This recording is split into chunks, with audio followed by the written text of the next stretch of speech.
Hello বন্ধুরা, আশা করি তোমরা খুব ভালো আছো এবং সুস্থ আছো। আমিও খুব ভালো আছি। আজকে আমি তোমাদের জন্য নিয়ে চলে এসেছি একটা হিস্ট্রিক্যাল প্লেস, সেটা হচ্ছে চন্দ্রকেতু গড়। তোমরা থাম্বনেল থেকে বুঝতেই পেরেছো, আমি তোমাদেরকে দেখাতে চলেছি চন্দ্রকেতু গড়। তো চন্দ্রকেতু গড় একটা হিস্টোরিক্যাল প্লেস, সেই জায়গায় আমি চলে এসেছি। সেই জায়গাটা সম্পর্কে তোমাদেরকে জানাবো এবং দেখাবো এই ভিডিওতে তোমরা কিভাবে এখানে আসবে, কিভাবে জায়গাগুলো দেখবে সহজেই। সব কিছু ইনফরমেশন কিন্তু আমি এই ব্লগে দিতে চলেছি। তাই তোমাদেরকে এই ব্লগটা পুরোটাই দেখলে এত সুন্দর একটা হিস্ট্রিক্যাল জায়গা তোমরা জানতে পারবে।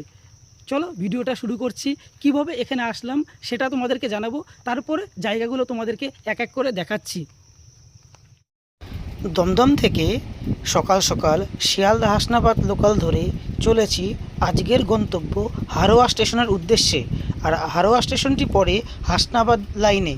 তো এখন আমার ট্রেন রয়েছে বারাসাত জংশন ক্রস করে চলে যাবে হাসনাবাদের দিকে। আর সোজা যে লাইনটি দেখা যাচ্ছে সেটা চলে গেছে বনগাঁর দিকে, অর্থাৎ বারাসাত থেকেই কিন্তু হাসনাবাদ লাইন আলাদা হয়ে যাচ্ছে। দমদম থেকে হাসনাবাদ লোকাল ধরে চলে এলাম হারোয়া রোড স্টেশনে। এবার এখান থেকে আমাকে অটো বা টোটো ধরে যেতে হবে চন্দ্রকেতুগড়। হারোয়া রোড স্টেশন থেকে একটা অটো ধরে নিয়ে যাচ্ছি আজকের প্রথম গন্তব্য চন্দ্রকেতুগড়। হারোয়া রোড স্টেশন থেকে 10 মিনিটে অটো করে চলে এলাম হাদিপুর ফুলবাড়ি এই মোড়টার এখানে। এবার এখান থেকে পায়ে হেঁটে আমাকে যেতে হবে চন্দ্রকেতুগড় ফোর্ট। অটো ভাড়া নিল 10 টাকা করে, ডাইরেক্ট কোনো কিছু যায় না। এবার তোমরা যদি বেশি জন আসো সংখ্যায়, তাহলে টোটো রিজার্ভ করলে তোমরা ডাইরেক্ট চলে যেতে পারবে।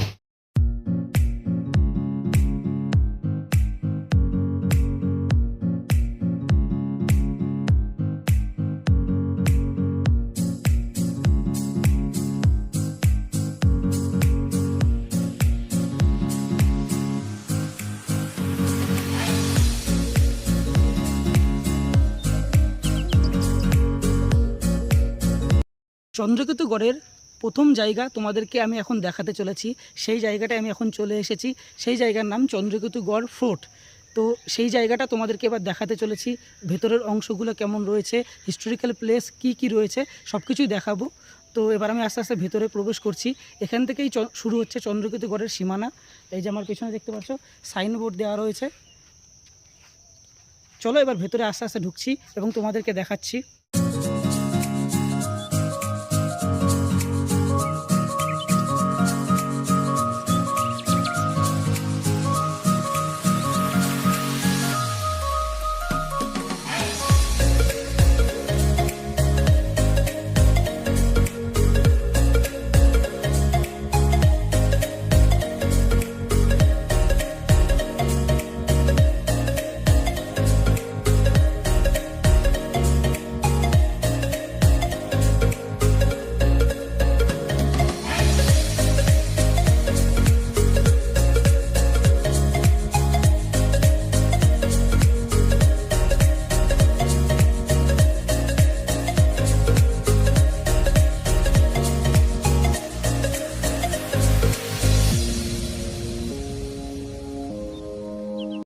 আমাদেরকে দেখালাম চন্দ্রকেতুগড় বাগান।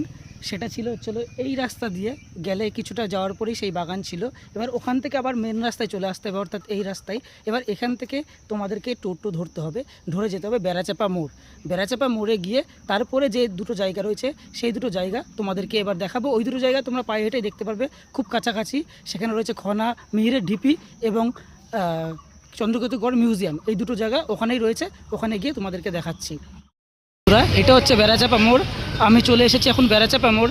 বেড়াচাপা মোড় থেকে যেই রাস্তাটা দক্ষিণ দিকে যাচ্ছে, এই রাস্তাটাই 2 মিনিট হাঁটলে তোমরা খনামিহিরের ঢিপি পাবে। আর তোমরা যদি বাঁ দিক অর্থাৎ কলকাতা বসিরহাট রোডের দিকে যাও, তাহলে এই দিকে 10 মিনিট হাঁটার পর তোমরা চন্দ্রগড় মিউজিয়াম পাবে। তো প্রথমে আমি খনামিহিরের ঢিপিতে যাচ্ছি।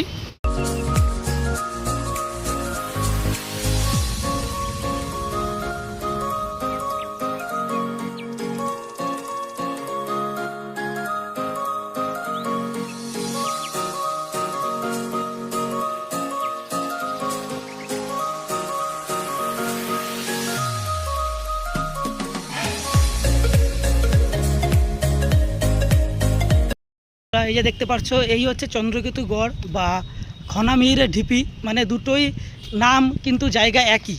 সেই জায়গায় তোমাদেরকে দেখাচ্ছি এবার। এখানে নাকি প্রচুর ইতিহাস রয়েছে এই জায়গাটাই। তো এত কাছে থেকেও কিন্তু আমরা এই সব জায়গাগুলো কিন্তু আমাদের কাছে অনেক অজানা। যারা এখানে আসেনি তারা অবশ্যই আসবে, ভিজিট করবে, দেখবে এই জায়গাগুলো। আমাদের আশেপাশেই কত অচেনা জায়গা রয়েছে, সেগুলো কিন্তু আমরা বাড়ি থেকে না বেরোলে কোনোদিনও কিন্তু জানা সম্ভব না।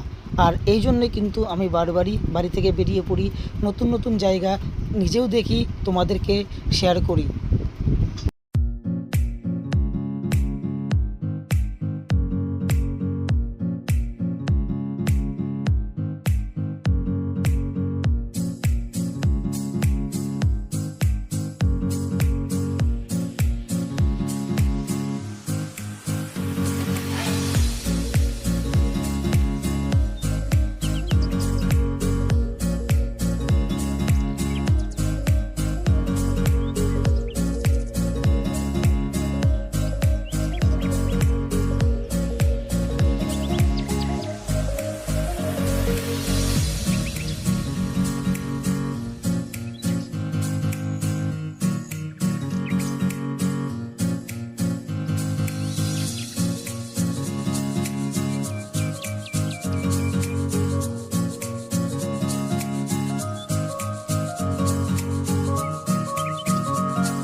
বেড়াচাপা মোড় থেকে 10 মিনিট পায়ে হেঁটেই তোমরা পেয়ে যাবে চন্দ্রকেতুগড় সংগ্রহশালা। ঠিক মেন রোডের পাশেই রয়েছে এই যে মেন রোড, কলকাতা বসিরহাট এই মেন রোড অথবা টাকি, এই রোডটার পাশেই রয়েছে একদম কিন্তু এই যে চন্দ্রকেতুগড় মিউজিয়ামের ভেতরে প্রবেশ করছে এবার আস্তে আস্তে। আর এখানে কিন্তু কোনো প্রবেশ মূল্য নেই, অর্থাৎ কোনো টিকিট লাগে না এই মিউজিয়ামে ঢোকার জন্য।